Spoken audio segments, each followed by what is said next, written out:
नमस्कार, स्वराज एक्सप्रेस देख रहे हैं आप। मैं हूं आपके साथ रितिका शर्मा। आइए इस बुलेटिन की शुरुआत करते हैं हेडलाइंस के साथ। शुक्रवार को भी राजस्थान कांग्रेस के बागी विधायकों की याचिका पर फैसला आने पर संशय। केंद्र को पक्षकार बनाने वाली याचिका पर पहले होगी सुनवाई। सुप्रीम कोर्ट ने हाई कोर्ट के फैसले पर रोक लगाने से किया है इनकार। राजस्थान के सीएम अशोक गहलोत का आरोप, कांग्रेस के विधायकों को बीजेपी ने बहकाया। हमारे पास पूर्ण बहुमत, कहा देश की ताकत है कांग्रेस। वहीं चीन के मुद्दे पर राहुल गांधी ने एक बार फिर पीएम को घेरा। कहा मोदी सिर्फ अपनी इमेज बिल्डिंग में लगे। तो अजय माकन ने चीनी सेना को पीछे हटाने का पूछा एक्शन प्लान। सेना में महिला अधिकारियों को स्थायी कमीशन के लिए रास्ता साफ। सरकार ने जारी किया औपचारिक आदेश। जल्द सिलेक्शन बोर्ड का होगा गठन। और बाढ़ से बेहाल उत्तर भारत के कई राज्य। बिहार, असम में बाढ़ की वजह से लाखों लोग हुए बेघर। यूपी और उत्तराखंड में बढ़ा बाढ़ का खतरा।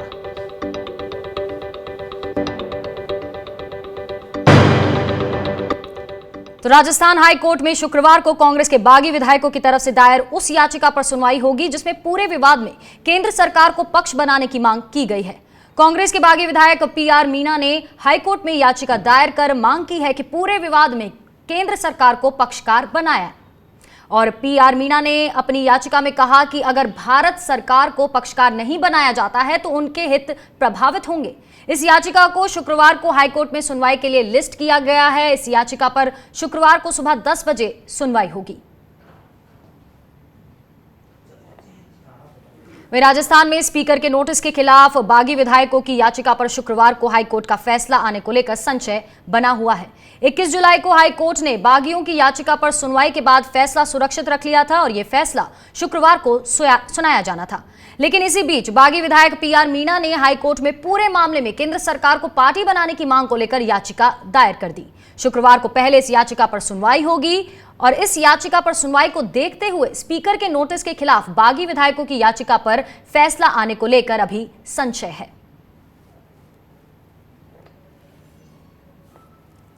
वहीं सुप्रीम कोर्ट ने बागी विधायकों पर कार्रवाई के मामले में राजस्थान हाईकोर्ट के फैसले पर रोक लगाने से इनकार कर दिया। राजस्थान विधानसभा के अध्यक्ष सीपी जोशी ने हाईकोर्ट के आदेश पर रोक लगाने के लिए सुप्रीम कोर्ट में याचिका दायर की थी। राजस्थान हाईकोर्ट ने विधानसभा अध्यक्ष को 24 जुलाई तक बागी विधायकों पर कार्रवाई से रोका है। राजस्थान विधानसभा के अध्यक्ष सीपी जोशी की याचिका पर सुनवाई के बाद सुप्रीम कोर्ट ने कहा कि पहले हाईकोर्ट का फैसला आ जाए, उसके बाद सोमवार को फिर इस मामले की सुनवाई होगी। राजस्थान विधानसभा स्पीकर की ओर से पेश होते हुए कपिल सिब्बल ने दलील दी थी कि हाईकोर्ट के फैसले को रद्द किया जाए। किसी निर्णय से पहले स्पीकर के मामले में दखल नहीं दिया जा सकता है। वहीं सुप्रीम कोर्ट के फैसले में राजस्थान के मुख्यमंत्री अशोक गहलोत ने कहा कि कांग्रेस कोर्ट के फैसले का सम्मान करेगी। गहलोत ने कहा कि कांग्रेस विधायक एकजुट हैं और सूबे में अगले 5 साल कांग्रेस की सरकार चलेगी। जुडिशरी का सबसे ज्यादा सम्मान करने वाले लोगों हम लोग हैं। हम कभी जुडिशरी में इंटरवेन नहीं करते हैं, हस्तक्षेप नहीं करते, ना हम लोग कभी सोचते हैं किसी को करना चाहिए। एक जुडिशरी ऐसी है जहाँ पर एक गरीब आदमी भी, अमीर आदमी भी, कोई व्यक्ति जाके न्याय प्राप्त कर सकता है। जब जुडिशरी में विश्वास खत्म हो जाएगा तो फिर देश कैसे बचेगा। तो कांग्रेस की मजबूती देश की मजबूती है, ये सोच के हम लोग राजनीति कर रहे हैं और उसी रूप में एकजुटता से कांग्रेस आगे बढ़ेगी। महामारी और भयंकर महामारी है, खतरनाक महामारी है, उसके अंदर जो केंद्र राज्य सरकारों को मिलके इसका मुकाबला करना चाहिए था, किया भी है, आगे भी करना चाहिए। उससे हटकर आप लोगों ने सरकार भंग कर दी। वहीं राजस्थान में चल रहे सियासी संग्राम के लिए बीजेपी ने कांग्रेस की कलह को जिम्मेदार ठहराया है। बीजेपी का कहना है कि कांग्रेस के संकट के कारण विवाद सुप्रीम कोर्ट तक पहुंचा है। कांग्रेस के अंतर्द्वंद ने पूरे प्रकरण को देश की सबसे बड़ी अदालत में ले जाकर खड़ा कर दिया और सर्वोच्च न्यायालय ने उच्च न्यायालय को, जो पहले से उन्होंने कहा था हम 24 तारीख को अपना निर्णय सुनाएंगे, उस निर्णय को सुनाने में कोई रोक पैदा नहीं की। देश के संसदीय इतिहास के अंदर सर्वोच्च न्यायालय और उच्च न्यायालय का निर्णय नजीर बनेंगे क्योंकि कई संवैधानिक प्रश्न खड़े हो गए जिनका उत्तर निश्चित तौर पर 24 तारीख को न्यायालय अपने निर्णय में देगा। ये दुर्भाग्य है राजस्थान का कि लगातार 14वें दिन भी सरकार अदृश्य है। वहीं केंद्रीय मंत्री गजेंद्र सिंह शेखावत की मुश्किलें बढ़ती जा रही हैं। जयपुर कोर्ट ने संजीवनी क्रेडिट कोऑपरेटिव सोसाइटी घोटाले में शेखावत पर लगे आरोपों की जांच के निर्देश दिए हैं। बता दें, ये घोटाला करीब 1000 करोड़ का है। कोर्ट में दायर रिवीजन के मुताबिक शेखावत ने संजीवनी क्रेडिट कोऑपरेटिव सोसाइटी में लाखों रुपए जमा कराए थे। सोसाइटी ने ये पैसा गजेंद्र सिंह शेखावत और इनके सहयोगियों की कंपनियों में लगाया था और इस बीच सोसाइटी करोड़ों रुपयों के घोटाले में फंस गई। इस घोटाले की एसओजी ने जांच की थी और जांच कर रही एसओजी ने इस मामले में इनके खिलाफ जांच लंबित रखकर कोर्ट में चालान पेश कर दिया। इस पर गुमान सिंह और लाबू सिंह ने कोर्ट में रिवीजन प्रार्थना पत्र लगाया था और इस पर सुनवाई के बाद कोर्ट ने केंद्रीय मंत्री शेखावत के खिलाफ जांच के आदेश जारी किए हैं।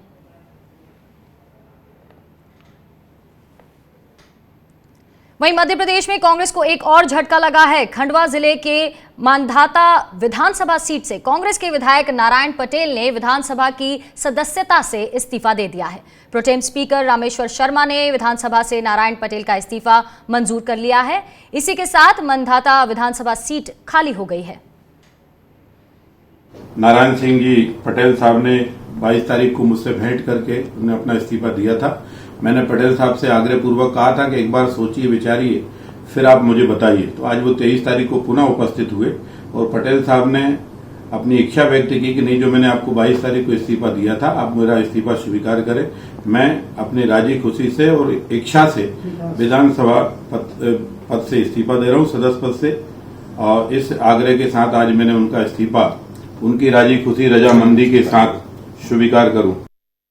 और वहीं कांग्रेस से इस्तीफा देने के चंद घंटे बाद ही नारायण पटेल बीजेपी में शामिल हो गए। पिछले कुछ दिनों में इस्तीफा देने वाले नारायण पटेल कांग्रेस के तीसरे विधायक हैं। देखिए, मेरा कोई स्वार्थ नहीं। मैं माननीय जी से मिला, मेरी कोई शर्त नहीं। मेरी एक शर्त है माननीय मुख्यमंत्री जी कि मेरा क्षेत्र का विकास हो और मैं विश्वास दिलाता हूं भारतीय जनता पार्टी से भारतीय जनता पार्टी का प्रत्याशी ऐतिहासिक वोट से वहां से जीत के आएगा। मैं दावा। और वहीं चुनाव आयोग ने 7 सितंबर को होने वाले लोकसभा और विधानसभा उपचुनावों को टाल दिया है। कोरोना वायरस के बढ़ते मामलों और बाढ़ को देखते हुए चुनाव आयोग ने यह फैसला लिया है। चुनाव आयोग ने कहा है कि हालात सुधरने पर नई तारीख घोषित की जाएगी। बता दें कि मध्य प्रदेश की 26 विधानसभा सीटों पर सितंबर में उपचुनाव होना था और इसके अलावा लोकसभा सीटों पर उपचुनाव होने हैं।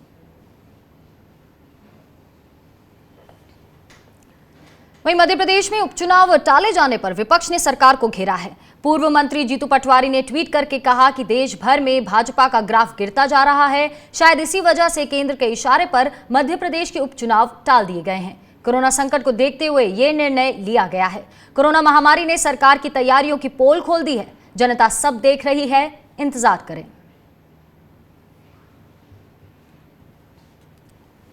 बढ़ते हैं आगे। कोरोना संकट के दौरान पश्चिम बंगाल की मुख्यमंत्री ममता बनर्जी आगामी विधानसभा चुनाव की तैयारियों में जुट गई हैं।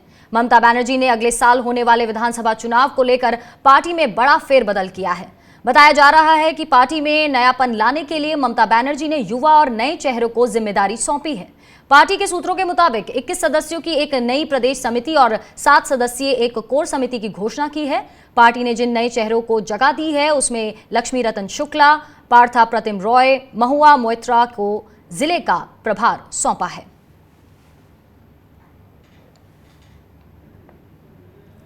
और वहीं सेना में महिला अधिकारियों के स्थायी कमीशन का रास्ता साफ हो गया है। महिला अधिकारियों को स्थायी कमीशन देने को लेकर सरकार ने औपचारिक स्वीकृति पत्र जारी कर दिया है।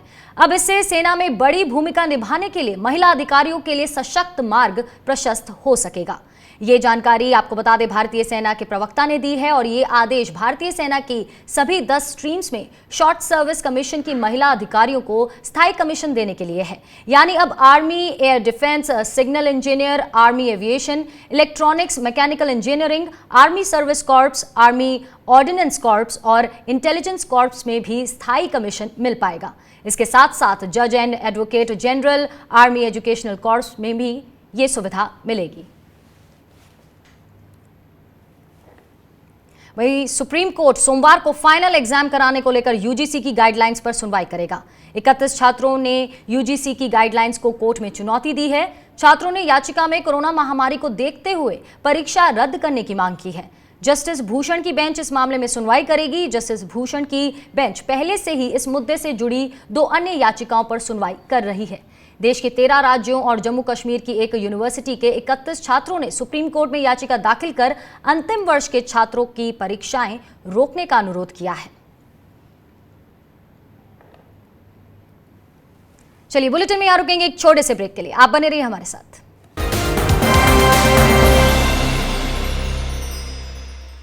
क्या खत्म हो जाएगी एमएसपी? किसान तो कर्जे में जा रहा है, किसान को कुछ भी नहीं बच रहा है। क्या कभी हो पाएगी किसानों की आय दोगुनी? क्यों किसानों से बड़े हैं कॉर्पोरेट के मुद्दे? क्या कभी मिल पाएगी हमारे किसानों को भी पश्चिमी देशों के किसानों जैसी सब्सिडी?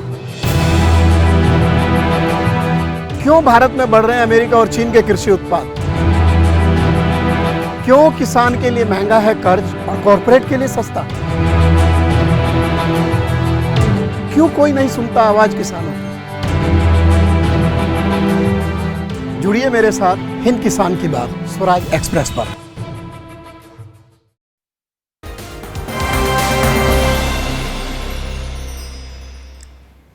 स्वागत है आपका ब्रेक के बाद। और संसद की स्थायी समिति के लिए नेताओं को नामित किया गया है। थांबी दुरई को मानव संसाधन विकास मंत्रालय की स्थायी समिति के लिए नामित किया गया है। वहीं पूर्व पीएम एचडी देवेगौड़ा को रेलवे की स्थायी समिति के लिए नामित किया गया है। कांग्रेस सांसद मल्लिकार्जुन खड़गे को वाणिज्य और दिग्विजय सिंह को शहरी विकास मंत्रालय की स्थायी समिति के लिए नामित किया गया है। वहीं शरद पवार को रक्षा मंत्रालय और रंजन गोगोई को विदेश मंत्रालय की स्थायी समिति का सदस्य बनाया गया है। बढ़ते हैं आगे। पूर्व केंद्रीय मंत्री और कांग्रेस के वरिष्ठ प्रवक्ता अजय माकन ने चीन के मुद्दे पर सरकार को घेरा है। उन्होंने सरकार के 6 सवाल पूछे हैं। माकन ने कहा कि जब चीनी पीएलए की 40,000 फौज वापस नहीं जा रही तो सरकार का क्या प्लान ऑफ एक्शन है। जबकि सर्दियां आ रही हैं, उन्होंने कहा कि चीन के मुद्दे पर प्रधानमंत्री और रक्षा मंत्री के बयान में फर्क क्यों है। दौलत बेग, देपसांग और गोल्डी जो हमारे पास रहा है, वहां चीन 8 किलोमीटर अंदर क्यों है। चीन कमांडर स्तर की बैठक में हुई सहमति का पालन नहीं कर रहा है और इस पर सरकार क्या जवाब दे रही है। कांग्रेस ने सरकार से मांग की कि पहले की स्थिति जल्द से जल्द बहाल हो। जो पीएलए है, जो एग्रीड, जो उनका वापसी करने का जो प्लान था, वो वापस नहीं हो रहा है। इसके 40,000 पीएलए ट्रूप्स अभी भी हमारे उन स्थानों पे हैं जहां से उनको वापस जाना चाहिए, जिसको डेप्थ एरियाज कहा जाता है। हमारे 4 मीटिंग कमांडर कॉर्प्स के हुए, जो आखिरी मीटिंग 14 जुलाई को हमारा और चाइना के कमांडर कॉर्प्स का हुआ, उसके बाद में चाइनीज पीएलए अपने स्थान से पीछे नहीं हट रहे। कांग्रेस के पूर्व अध्यक्ष और वायनाड से सांसद राहुल गांधी इन दिनों वीडियो सीरीज सत्य का सफर राहुल गांधी के साथ के जरिए देश की चुनौतियों को बता रहे हैं। इस सीरीज की तीसरी कड़ी जारी की गई, जिसमें राहुल गांधी ने प्रधानमंत्री नरेंद्र मोदी पर निशाना साधा। राहुल गांधी ने कहा कि पीएम मोदी 100% अपनी छवि बनाने में जुटे हुए हैं। राहुल ने कहा कि सरकारी एजेंसियां भी इस काम में लगी हैं। उन्होंने कहा कि एक व्यक्ति की छवि देश के विजन का विकल्प नहीं हो सकता है। बता दें कि 17 जुलाई को इसी सीरीज के पहले वीडियो में उन्होंने कहा था कि चीन ने सीमा पर अतिक्रमण के लिए यही समय इसलिए चुना क्योंकि प्रधानमंत्री नरेंद्र मोदी की नीतियों ने भारत को कमजोर कर दिया है। राहुल गांधी ने लद्दाख में चीन के साथ हुए संघर्ष पर नरेंद्र मोदी सरकार पर हमला बोला था। राहुल गांधी ने इसके पहले जो वीडियो जारी किया था, उसमें उन्होंने समझाया था कि चीन ने हमारी भूमि में घुसपैठ करने के लिए इस समय का चयन क्यों किया। A huge opportunity is being lost. Why? Because we are not thinking long term, because we are not thinking big, and because we are disturbing our internal balance. We are fighting amongst each other. Just look at the politics. All day long, there is no clear-cut vision going forward. And I know that the Prime Minister is an opponent. My responsibility is to question him. My responsibility is to ask questions and put pressure on him so he does his work. His responsibility is to give the vision. It's not there. I can tell you, guaranteed it's not there, and that's why China's in there today. बढ़ते हैं आगे। Corona संक्रमण से जूझ रहे बिहार में लोगों की परेशानी और बढ़ गई है। पटना एम्स में कॉन्ट्रैक्ट नर्सिंग स्टाफ ने हड़ताल कर दी है। पटना एम्स में काम कर रहे 200 से ज्यादा नर्सिंग स्टाफ हड़ताल पर है। हड़ताल पर गए नर्सिंग स्टाफ ने एम्स पटना के प्रशासनिक भवन के सामने प्रदर्शन किया। हड़ताल कर रहे कर्मचारी वेतन बढ़ाने समेत अपनी 6 मांगों को पूरा करने की मांग कर रहे हैं। वहीं एम्स प्रशासन ने सख्त रुख अख्तियार किया है और हड़ताली नर्सों को तुरंत काम पर लौटने को कहा है। प्रशासन का कहना है कि अगर किसी को इस महामारी से निपटने में प्रयासों को खतरे में डालते हुए पाया जाता है तो उनके खिलाफ सख्त कार्रवाई की जाएगी। बिहार के कई इलाके बाढ़ से बुरी तरह से बेहाल हैं। बाढ़ से निपटने की हालत पर नीतीश सरकार को विपक्ष घेर रहा है। आरजेडी नेता तेजस्वी यादव ने ट्वीट करके निशाना साधा। उन्होंने कहा कि बिहार के मुख्यमंत्री इस गंभीर आपातकाल में भी 4 महीने से अदृश्य हैं। इस निर्दयी सरकार ने छात्रों, मजदूरों, मरीजों, गरीबों और आम आदमी को मुसीबत के बीच मरने के लिए छोड़ दिया है। नीतीश जी जो कोरोना, बाढ़, बेरोजगारी, पलायन और गरीबी से बेहाल और मरने वालों की कोई चिंता नहीं है। माननीय मुख्यमंत्री जी नैतिकता, मर्यादा और जिम्मेवारी और अंतरात्मा को त्याग 128 दिनों से अपने आलिशान बंगले में बैठे जातीय गुणा भाग में लगे हैं ताकि उनकी कुर्सी की सेहत को कोई फर्क ना पड़े। लोग मरे तो मरे। इस संकट काल में मुख्यमंत्री की निष्क्रियता अति चिंतनीय विषय है। साथ ही उन्होंने सांसदों पर भी निशाना साधा। उन्होंने कहा कि एनडीए के 39 लोकसभा सांसद क्षेत्रों से गायब हैं। सरकार के कोई भी प्रभारी मंत्री संबंधित जिलों में नहीं गए। पूरा मंत्रिमंडल नदारद है। बाढ़ विभीषिका में जल संसाधन मंत्री का कुछ अता पता नहीं है और ना ही स्वास्थ्य व आपदा प्रबंधन मंत्री का। तो वहीं बिहार में कोरोना संक्रमण तेजी से फैल रहा है और इसी दौरान सूबे के स्वास्थ्य मंत्री के गायब रहने को लेकर विपक्ष लगातार हमलावर है। ऐसे में स्वास्थ्य मंत्री मंगल पांडे प्रकट हुए और पीपीई किट पहनकर एनएमसीएच पहुंचे। उन्होंने वार्ड में जाकर इलाज करा रहे मरीजों का हालचाल जाना। वहीं मंत्री ने अस्पताल प्रशासन को मरीजों को बेहतर सुविधाएं देने का निर्देश दिया। इस दौरान उन्हें मरीजों की परेशानियों और उनके परिजनों की शिकायतों से भी दो चार होना पड़ा। देखिए, मैं बहुत सारे मरीजों से आज मिला हूं। अंदर में स्वयं मैंने बातचीत की मरीजों से जाके। अधिकतर या कहूँ मैंने 1-2 लोगों को छोड़कर सभी लोगों ने पूरा संतोष जताया। 1-2 लोगों को कुछ दिक्कतें हैं। उन दिक्कतों के समाधान के लिए जो चिकित्सक साथ में थे उन चिकित्सकों ने उसको नोटिस में लिया है। अब किसी को तुरंत कुछ सुविधा की जरूरत पड़ जाएगी, वो सुविधा उनको दी जाएगी। हम इसीलिए आए भी हैं और सारे चिकित्सक इसीलिए काम भी कर रहे हैं कि हमारे मरीजों को कोई कठिनाई ना हो। रुक करते हैं झारखंड का, जहां कोरोना नियमों की अनदेखी और मास्क ना पहनने पर 1 लाख रुपए का जुर्माना और 2 साल की सजा हो सकती है। झारखंड कैबिनेट ने बुधवार को संक्रामक रोग अध्यादेश 2020 को पारित कर दिया। इसमें कहा गया है कि सुरक्षा प्रोटोकॉल का उल्लंघन करने वाले और मास्क ना पहनने वालों को 1 लाख रुपए का जुर्माना लगाया जाएगा।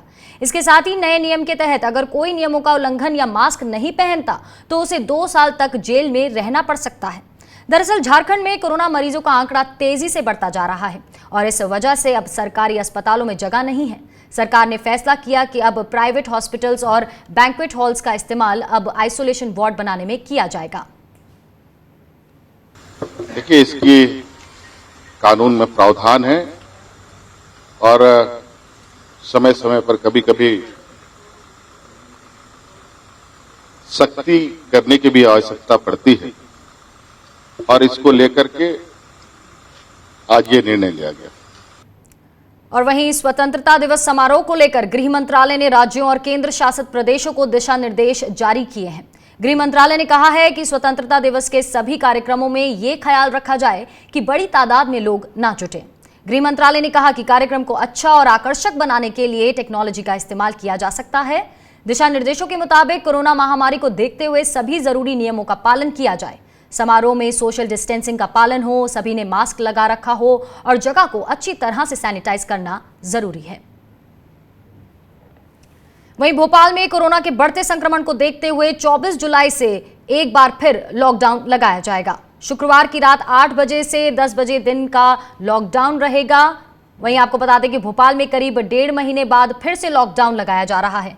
आम लोगों को परेशानी ना हो और जरूरी सेवाएं उपलब्ध रहें, इसका ध्यान रखते हुए लॉकडाउन की गाइडलाइंस जारी की गई हैं। कल 24 तारीख की रात से मतलब 25 की सुबह से 10 दिन के लिए भोपाल में पूर्णतः लॉकडाउन रहेगा। आना जाना दोनों ही प्रतिबंधित रहेगा। अगर किसी को आना और जाना है तो वो ई पास के माध्यम से आ जा सकता है।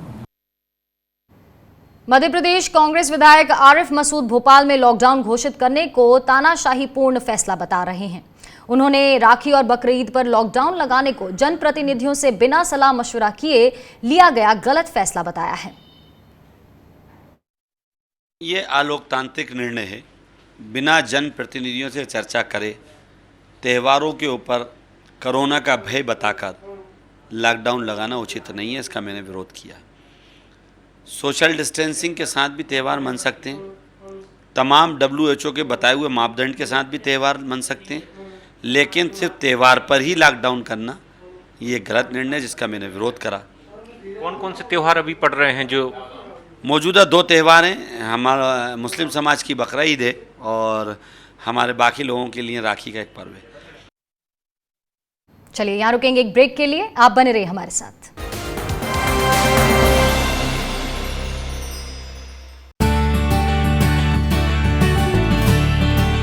एक तरफ जब देश में आर्थिक मंदी का असर है, वहीं छत्तीसगढ़ औद्योगिक विकास के क्षेत्र में सफलता की नई ऊंचाइयां छूने को तैयार है। छत्तीसगढ़ विकास की नई इबारत लिखने के लिए तैयार है। ये संभव हो पाया है भूपेश सरकार की दूरदर्शी सोच के कारण। छत्तीसगढ़ शासन की नई औद्योगिक नीति के तहत उद्योग विकसित करने के लिए सस्ते दामों में जमीन मुहैया कराई जाएगी। पूंजी निवेश, ब्याज सब्सिडी और करों में छूट दी जाएगी। राज्य के मुख्य सेक्टर स्टील और सीमेंट आधारित उद्योगों को निषिद्ध सूची से बाहर किया जाएगा। औद्योगिक क्षेत्रों में जमीन आवंटन की दरों को 30% कम किया जाएगा और उन इलाकों में लीज किराए की दरों को भी 2 से 3% सस्ता किया जाएगा। राज्य में उद्योग धंधों की स्थापना को तेज गति देने के लिए एक सिंगल विंडो सिस्टम बनाया जाएगा। जिला औद्योगिक केंद्र में नए आवेदन लिए जाएंगे और फिर उद्योग विभाग की ओर से पहले आओ पहले पाओ के आधार पर जमीन का आवंटन किया जाएगा। 2 हेक्टेयर के इलाके में फैले और 10 साल से भी अधिक समय से प्रदेश में काम कर रहे उद्योगों को अतिरिक्त छूट दी जाएगी। औद्योगिक क्षेत्र में बने गोदामों का नियमितीकरण किया जाएगा। औद्योगिक भूमि के ट्रांसफर फीस को कम किया जाएगा। जमीन के आवंटन के लिए सब लीज के प्रावधान की शुरुआत भी की जाएगी। छूट दे रहे हैं ताकि इन क्षेत्रों में उद्योग लगे, चाहे वो बस्तर हो चाहे सरगुजा हो। उन क्षेत्रों में जहां अभी तक कोई उद्योग नहीं लगा है, रोबोटिक्स है, आर्टिफिशियल इंटेलिजेंस है, एरोस्पेस इंजीनियरिंग है, एयरक्राफ्ट रिपेयर है, साथ ही ईंधन या एथेनॉल की रिफाइनरी है। इसको हम लोगों ने उच्च प्राथमिकता श्रेणी में रखा है। छत्तीसगढ़ में सरकार ग्रामीण क्षेत्रों को अधिक आत्मनिर्भर और सशक्त बना रही है। एथेनॉल के निर्माण की योजना से लेकर गृह उद्योगों को बढ़ावा देने की सोच अब सच होती नजर आ रही है।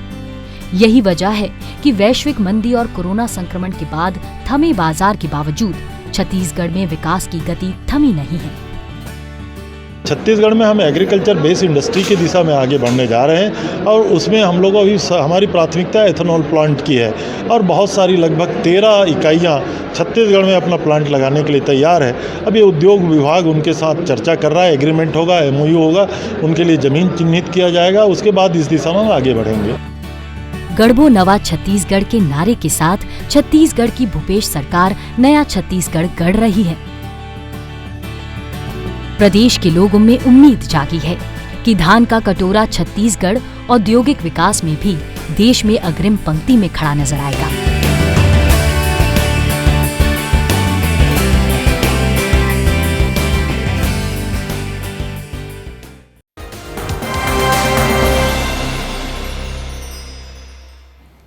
स्वागत है आपका ब्रेक के बाद। और मध्य प्रदेश के निवाड़ी में बदमाशों ने एक पत्रकार की गोली मारकर हत्या कर दी।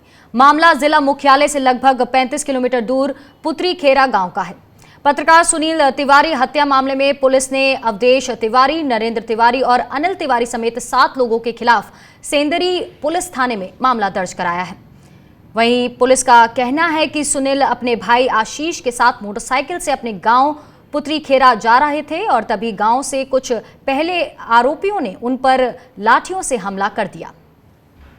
मैंने मौके पर जाकर के स्पॉट विजिट किया है और प्रथम दृष्टया जो मेरे सामने मामला आया है ये इनका आपसी और पारिवारिक विवाद था। जमीन को लेकर के कुछ विवाद था, उसको लेकर के ये घटना हुई। 7 लोग हैं कुल जिन पर मामला है। जाहिर सी बात है कि 302 का केस तो है ही, व्यक्ति की मृत्यु हुई है। तो वहीं छत्तीसगढ़ में राखी पर कांग्रेस और बीजेपी के बीच राजनीति शुरू हो गई है। राजनीति की शुरुआत बीजेपी सांसद सरोज पांडे की उस चिट्ठी से हुई जो उन्होंने मुख्यमंत्री भूपेश बघेल को लिखी है। इस चिट्ठी में उन्होंने सीएम बघेल को शराबबंदी के वादे की याद दिलाई है। सरोज पांडे ने लिखा कि 60 दिनों के पूर्ण लॉकडाउन के दौरान शराब के कारण होने वाले घरेलू हिंसा के मामलों में कमी आई। सरोज पांडे ने सीएम से मांग की है कि इस रक्षाबंधन पर छत्तीसगढ़ की बहनों को उपहार स्वरूप पूर्ण शराबबंदी का वादा पूरा कर तोहफा दें। वहीं सरोज पांडे की चिट्ठी का सीएम भूपेश बघेल ने ट्वीट करके करारा जवाब दिया है। बघेल ने लिखा कि बहन सरोज पांडे जी, आज आपका भाई भूपेश आपसे वादा कर रहा है कि छत्तीसगढ़ में पूर्ण शराबबंदी होकर रहेगी। हम सब इसकी तैयारी में लगे हैं। साथ ही आपका आभार इसीलिए कि आपने आज पुनः प्रदेश के सामने ला दिया है कि आपके भाई रमन सिंह ने 15 साल तक आपके वादे को तोड़ा, आपकी बात नहीं मानी।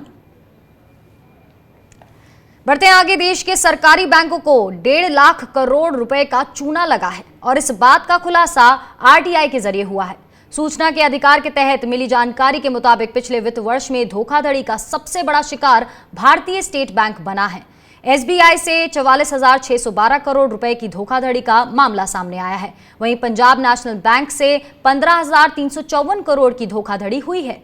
तीसरे स्थान पर है बैंक ऑफ बड़ौदा जिसमें 12,586.68 करोड़ रुपए की धोखाधड़ी सामने आई है। यूनियन बैंक ऑफ इंडिया से 9,316.80 करोड़ रुपए, वहीं बैंक ऑफ इंडिया से 8,069 करोड़ रुपए, कैनरा बैंक से 7,519 करोड़ रुपए, इंडियन ओवरसीज बैंक से 7,275 करोड़ रुपए, इलाहाबाद बैंक से 6,973 करोड़ रुपए और यूको बैंक से 5,384 करोड़ रुपए की धोखाधड़ी हुई है।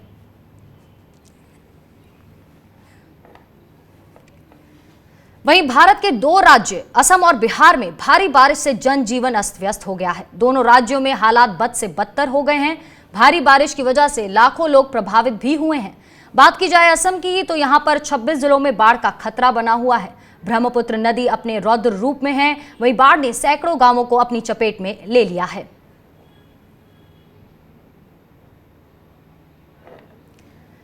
कोरोना संकट के दौरान सबसे ज्यादा नुकसान मल्टीप्लेक्सेस को उठाना पड़ा है और पिछले 4 महीने से सिनेमाघर बंद हैं। ऐसे में मल्टीप्लेक्स मालिकों ने सरकार को चिट्ठी लिखकर कुछ सुझाव दिए हैं। उनका कहना है कि यदि सरकार अनलॉक 3 की प्रक्रिया के तहत मल्टीप्लेक्स सिनेमाघर खोलने की अनुमति देती है तो कागज रहित टिकट, सीटों के बीच दूरी, लंबे अंतराल और सैनिटाइज करने जैसे सुरक्षा उपाय अपनाए जाएंगे। विश्व स्तरीय मानकों का दावा करने वाली एसओपी में सीटों के बीच दूरी, सिनेमा हॉल, लॉबी और रेलिंग और दरवाजे जैसे छूने के स्थानों को नियमित साफ सफाई और तापमान मापने के बारे में लिखा गया है। और इसी के साथ इस बुलेटिन में इतना ही। आप बने रहिए स्वराज एक्सप्रेस के साथ। नमस्कार।